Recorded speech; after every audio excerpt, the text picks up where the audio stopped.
Selamat pagi, hari ini kita belajar pelajaran IPA Biologi kelas 8. Ya, adapun materi kita hari ini adalah struktur dan fungsi jaringan serta organ pada tumbuhan.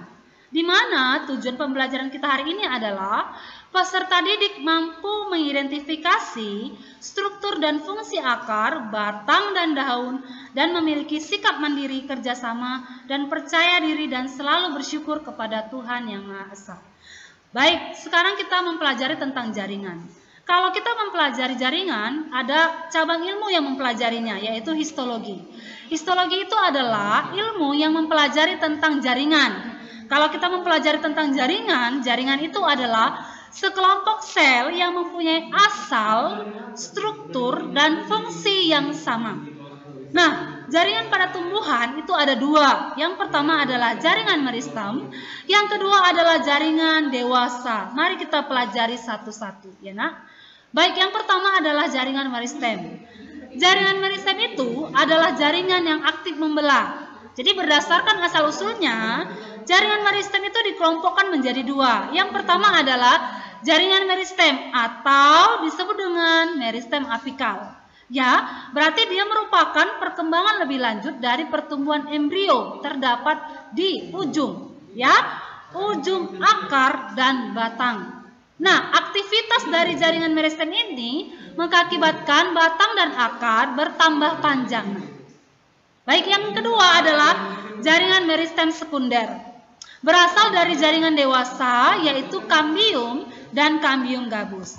Nah, yang berikutnya berdasarkan posisi dalam tubuh tumbuhan terdiri dari dua. Yang pertama adalah meristem interkalar. Terdapat pada pangkal ruas rumput-rumputan, ya, suku Gramineaceae. Jadi kalau kamu perhatikan, baik itu misalnya kambing, sapi yang suka makan rumput, atau misalnya tumbuhan kamu atau rumput kamu dipotong setiap bulan dia akan tambah panjang, ya, akan terus dia tumbuh, itu karena adanya meristem interkalar, ya. Baik, yang kedua adalah meristem lateral.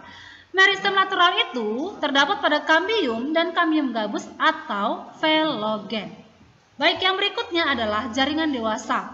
Jaringan dewasa sering disebut dengan jaringan permanen.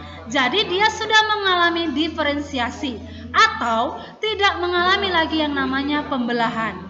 Nah, sifat dari jaringan dewasa ini ada 6. Yang pertama adalah tidak mempunyai aktivitas untuk memperbanyak diri. Yang kedua, mempunyai ukuran yang relatif besar dibanding dengan sel meristem.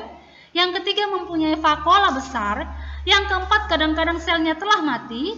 Yang kelima, dinding sel mengalami penebalan. Yang keenam, terdapat ruang antar sel.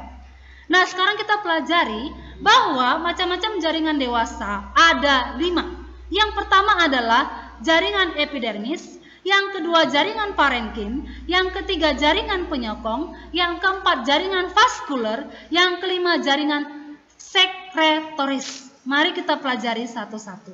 Yang pertama adalah jaringan epidermis. Nah, kalau dikatakan jaringan epidermis ini, dia mempunyai ciri yang pertama berada paling luar, ya. Yang kedua, terdapat pada permukaan organ tumbuhan primer seperti pada akar, pada batang, pada daun, pada buah, dan pada biji. Jadi fungsi dari jaringan epidermis ini berfungsi sebagai pelindung, ya. Jadi kalau kamu perhatikan, baik itu batang atau dia daun, misalnya ada yang berambut, ada yang berduri, itu karena ada derivat dari epidermis, ya. Jadi modifikasinya akan membentuk stomata, membentuk trikoma, membentuk spina, ya. Baik, yang kedua adalah jaringan parenkim. Jaringan parenkim ini nama lainnya adalah jaringan dasar.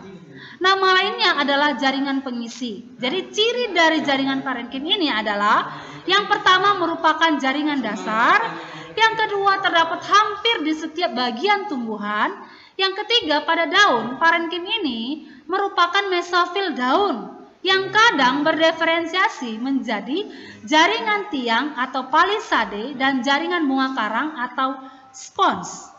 Yang ketiga namanya adalah jaringan penyokong. Nah, dikatakan jaringan penyokong berarti dia merupakan jaringan penguat ya nak. Nah, terdiri dari dua. Yang pertama adalah jaringan kolenkim, yang kedua adalah jaringan sklerenkim. Apa bedanya? Kalau jaringan kolenkim merupakan sel yang hidup, berdinding selulosa untuk mengokohkan batang muda yang belum berkayu. Sementara kalau jaringan sklerenkim ini merupakan sel mati, berdinding lignin, terdapat di tempurung kelapa, kenari, dan di bawah epidermis batang. Misal, contoh ya. Kalau kamu pernah memegang yang namanya tempurung kelapa, kalau kamu tokok-tokok, dia kuat. Nah, kenapa dia kuat dan keras? Itu karena ada namanya jaringan sklerenkim. Baik, yang berikutnya adalah jaringan vaskuler. Jaringan vaskuler itu bahasa Indonesianya adalah jaringan pengangkut. Jaringan pengangkut ada dua. Nah, yang pertama adalah jaringan silem atau pembuluh kayu, berfungsi mengangkut air dan mineral. Yang kedua jaringan floem atau pembuluh tapis, berfungsi mengangkut hasil fotosintesis. Nah, yang kelima adalah jaringan sekretoris atau yang disebut dengan kelenjar internal. Senyawa yang dihasilkan tidak keluar dari tubuh. Contohnya adalah sel minyak dalam biji jarak, biji kacang, kayu manis, dan getah. Jadi misalnya kalau kamu perhatikan, ada tumbuhan yang mengeluarkan getah, itu merupakan jaringan sekretoris. Baik, semua berbagai jaringan tersebut yang sudah kita pelajari tadi merupakan jaringan yang akan menyusun organ, baik itu organ akar, baik itu batang, baik itu daun, baik itu buah, dan baik itu biji. Demikianlah pembelajaran kita hari ini. Jika ada belum mengerti, silahkan Ibu ditanya dan dihubungi. Terima kasih dan selamat belajar.